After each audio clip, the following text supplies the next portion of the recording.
আসসালামু আলাইকুম। অনলাইন থেকে আইফোন কিনে বড় শিক্ষা পেলাম।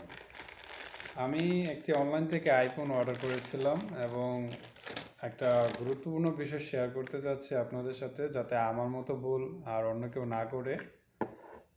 আমি অনলাইন রিভাইভ নামে একটি রিফারবিশেড মার্কেট প্লেস, এটা অ্যামাজনের মতোই অনলাইন মার্কেট প্লেস আর কি। আমি সৌদি আরব জেদ্দাতে আছি বর্তমানে।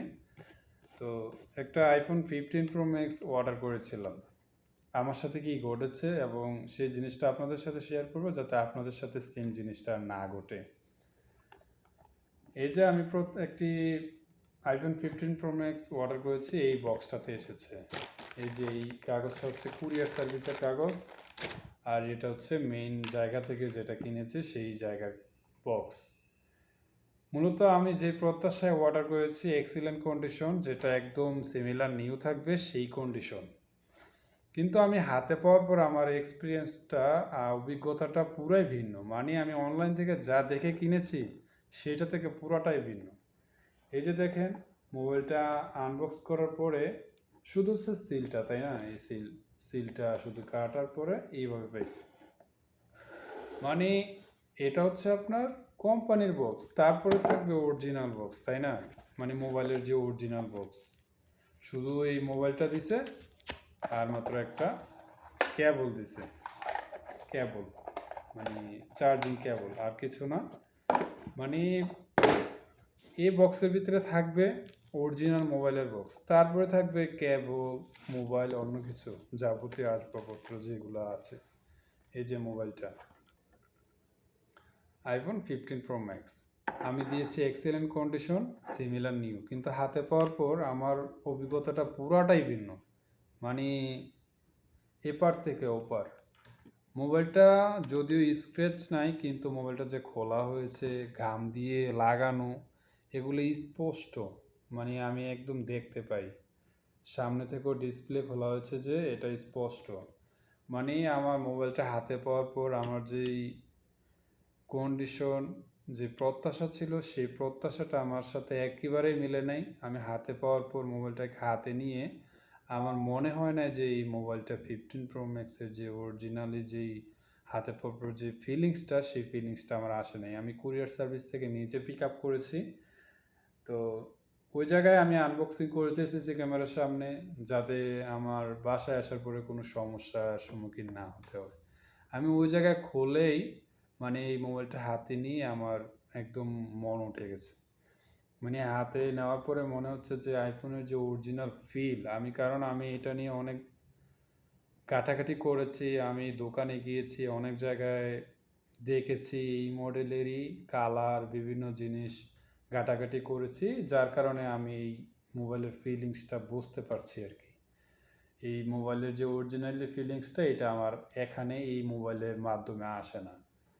আমার মনে হচ্ছে এই মোবাইলের যে ব্যাকসেলগুলো, এটার যে কাভার, এটার যে মানে বডি, এই বডিগুলো মানে মার্কেটের যেই কিনা কিনা বডি, এই কিনা বডি দিয়ে এটা করা হয়েছে, যাতে মানুষ বোঝে যে এটা নতুন। কারণ আমি মোবাইল সার্ভিসিংয়ের কাজ করেছি, তো আমি জানি যে মোবাইলের যে ব্যাকসেল, তারপর বডি, এগুলো চেঞ্জ করার পরে কী ফিল আসে আর অরিজিনালি কী ফিল থাকে। যার কারণে এখন আর এই মোবাইলটা আমি সাথে সাথেই, মানে বাসায় আসার পরে, মানে ওই জায়গায় তো আর যে কুরিয়ার সার্ভিসের মাধ্যমে আসছে, তারা তো শুধু ডেলিভারি দেওয়ার জন্য, তারা তো আর রিটার্ন নেবে না। তো আমি আবার আমার যে কোম্পানির মাধ্যমে রিভাইভ, সেটাতে আমি কল করেছিলাম, কি বলে অর্ডার করেছিলাম, সেইটাতে আমি আবার রিটার্ন পলিসি ক্লেম করে তারপরে আবার সাথে সাথে আমি রিটার্ন ব্যাকের সব কিছু আমি রেডি করে দিয়েছি। এখন শুধু তারা এসে পিক আপ করে আবার নিয়ে যাবে আমার কাছ থেকে মোবাইল, দ্যাটস ইট। আমি সাথে সাথে রিটার্ন করে দিয়েছি, রিটার্নের সব কিছু আবেদন করে দিয়েছি। এখন আজকেও আপনার এই রিটার্নের মানে ইমেল চলে আসছে রিটার্নের। আমার 2-3 দিন হয়ে গেছে, 2 দিন হয়ে গেছে অলমোস্ট, যে মোবাইলটা 2 দিন হয়ে গেছে অর্ডার করেছি এবং হাতে পেয়েছি 2 দিন হয়েছে। মানে মোবাইল অর্ডার করেছে 15 দিন হয়ে গেছে। আমি 16 তারিখে, আজকে হচ্ছে 30 তারিখ না 31 তারিখ হয়ে গেছে, 15-16 দিন হয়ে গেছে। যাই হোক, আপনারা যাতে আমার মতো প্রতারিত না হন, কারণ আপনারা অনলাইন থেকে আইফোন কিনে মানে কেনার আগে আপনারা ঠিকভাবে বোঝেন যে কন্ডিশন কী আছে মোবাইলের, অ্যাকচুয়াল কন্ডিশন কী। তারপরে ডিভাইসের মানে যে মোবাইলটা কিনবেন এই মোবাইলের অরিজিনালি ফটোগুলো দেখবেন, অরিজিনালি ডিভাইসের ফটোগুলো দেখবেন।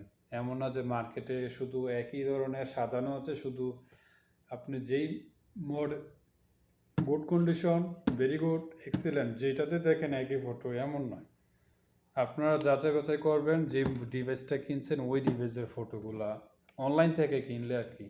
তারপরে রিটার্ন পলিসি স্পষ্ট আছে কিনা, মানে আপনি যে মোবাইলটা কিনছেন ওই মোবাইলের রিটার্ন পলিসিটা ঠিক আছে কিনা। আপনি যে মোবাইল কেনার পরে আপনি যদি দেখেন বাস্তবে অন্যরকম, তাহলে রিটার্ন দেওয়ার ক্ষেত্রে ওই কেনার সময় দেখবেন যে রিটার্নের পলিসিটা কেমন।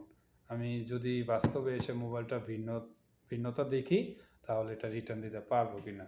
তারপরে ব্যাটারি হেলথ গ্যারান্টি, তারপরে মোবাইলের গ্যারান্টি কেমন, এগুলো সব কিছু যাচাই বাছাই করে তারপরে একটা মোবাইল মানে অর্ডার করবেন। আমার তো মূলত প্রথমত বক্স ছাড়া এসেছে, দ্বিতীয়ত আপনার মোবাইলের কন্ডিশন আমি যা প্রত্যাশা করেছিলাম সেই প্রত্যাশা পাইনি। আমি সাথে সাথে এটাকে রিটার্নের সিদ্ধান্ত নিয়ে নিয়েছি, কারণ আমি এটাকে অ্যাপেল আইডি লগ ইন করি নাই, কোনো কিছু করি নাই, ভিতরে আমার যাওয়ার প্রয়োজনই পড়ে নেই। মানে মোবাইলটা যে আমি লগ ইন করে সেট আপ করে আমি ভিতরে গিয়ে দেখবো, ওইটা আর আমার প্রয়োজনে পড়ে নেই।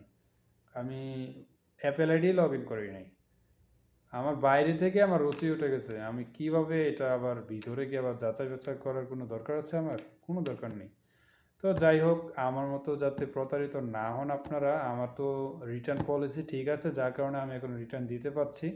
এখন মোবাইলটা আমার সব কিছু রেডি হয়ে গেছে, মোবাইলটা শুধু তারা এসে পিক আপ করে নিয়ে যাবে, যাচাই বাছাই করে আমার টাকা ফেরত দিয়ে দেবে। আর বাংলাদেশের প্রায় 1 লক্ষ টাকার উপরে আমি এই মোবাইলটা কিনেছি। এত টাকা দিয়ে অনলাইন থেকে মোবাইল কিনলাম, যেটা প্রত্যাশা ছিল। আমি মোবাইলের দোকানে দোকানে গিয়ে তো আমি ঘুরেছি, দেখেছি ওই মোবাইলগুলো কেমন, হাতে নিয়েছি, ঘেঁটেছি মোবাইলগুলোর যে দাম আর অনলাইনের যে দাম, তার থেকে আরও মানে বেশি দাম দিয়ে যাতে মোবাইলটা সলিড এবং আমার কন্ডিশনটা আরও বেটার পাই, যার কারণে আমি এটা থেকে দিয়েছি। আমি অনলাইনে ঘাটাঘাটি করার পরে দেখলাম এই রিভাইভে মাত্র এই যে সেকেন্ড হ্যান্ড বা রিপারবিশ মোবাইল বা রিপারবিশ ইলেকট্রনিক্সের জন্য অনলাইনে সেরা, সৌদি আরব জেদ্দাতে। যার কারণে আমি এটাতে দিলাম, দিয়ে তারপরে যা বুঝলাম আমার আর রিভাইভ থেকে আর কোনো দিন এই মোবাইল অর্ডার দেওয়ার ইচ্ছা একদম শেষ।